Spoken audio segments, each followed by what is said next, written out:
பகவத்கீதையில் 2வது சாப்டரில் 21வது ஸ்லோகம். வேதா விநாசினம் நித்யம் யயேனமஜமவ்யயம் கதம் ச புருஷ பார்த்த கம் காத்தயதி ஹந்திகம்.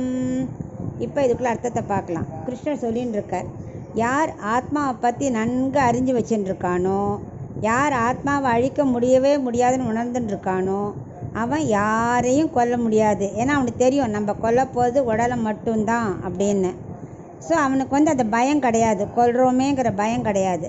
யார் ஒருவன் ஜீவாத்மா மாறுதல் அடையாதது நித்தியம்னு புரிஞ்சுக்கிறானோ, அவன் சரீரம் மேலும் அவன் சரீரம் அழிஞ்சதும் ஆத்மா உடலை விட்டு கிளம்பிடும் அவனுக்கு நன்னா தெரிஞ்சுட்டுருவான். ஸோ இதை நீ புரிஞ்சுக்கோ. முதல்ல ஆத்மா என்ன பண்ணுறது, உடலை சிறை போல் உள்ளே இருக்குது.